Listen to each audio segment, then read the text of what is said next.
সাংবাদিক রাকেশ রহমানের লেখা আর্টিকেল মাদার অব ডেমোক্রেসির 1 দশক পূর্তিতে রবিবার বাংলাদেশ লেবার পার্টি লন্ডন কর্তৃক আয়োজিত এক আলোচনা সভার আয়োজন করা হয়েছে। বাংলাদেশ লেবার পার্টির যুগ্ম মহাসচিব লেখক রাকেশ রহমানের সভাপতিত্বে এবং বাংলাদেশ লেবার পার্টির লন্ডনের আহ্বায়ক তোবারক হোসেনের পরিচালনায় অনুষ্ঠানে প্রধান অতিথি হিসেবে উপস্থিত ছিলেন সাবেক চিফ হুইপ ও বিএনপি চেয়ারপারসনের উপদেষ্টা জয়নুল আবেদিন ফারুক।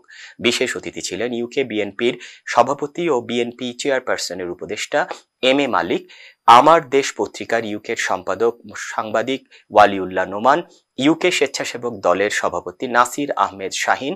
এ সময় প্রধান অতিথি তার বক্তব্যে বলেন, শুধু বাংলাদেশে নয়, বেগম খালেদা জিয়া গোটা বিশ্বে গণতন্ত্রের মা হিসেবে পরিচিত। আর এই নামটি 10 বছর আগে বাংলাদেশ লেবার পার্টির যুগ্ম মহাসচিব লেখক রাকেশ রহমান তার লেখনীতে প্রকাশ করেছিলেন। তিনি আরো বলেন, আজ দীর্ঘ 5 বছর বিনা অপরাধে mother of democracy Begum Khaleda Zia কারাবন্দী। এই সরকার এক নায়কতন্ত্র কায়েম করতেই কারাবন্দী করে রেখেছেন বেগম জিয়াকে।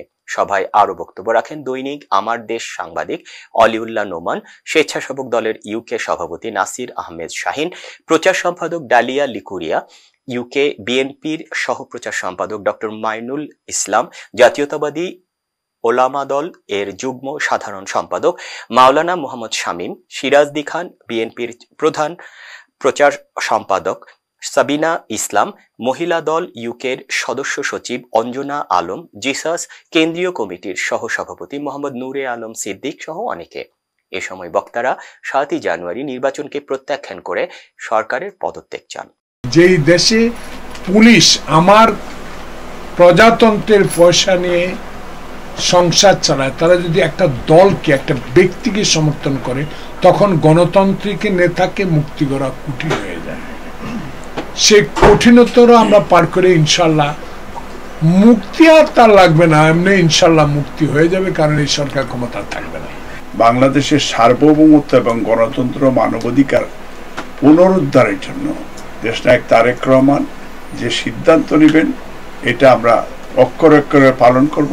বাংলাদেশের প্রথম স্বাধীনতা যোদ্ধা বেগম খালেদা জিয়া কর্মে বিখ্যাত, যার জন্ম, তাই আমি বলতে চাই এই বেগম খালেদা জিয়াকে আটক করে ক্ষমতার লোভে দীর্ঘদিন টিকে থাকা যাবে না। যে স্বৈরাচার বাংলাদেশে রয়েছে, সে শুধু বাংলাদেশের স্বৈরাচার নয়, পৃথিবীর বুকে একটি নতুন ইতিহাস তৈরি করে, স্বৈরাচারের এক নতুন অধ্যায় তৈরি করে তিনি বিদায় হবেন। যুক্তরাজ্যে বসবাসরত প্রায় 300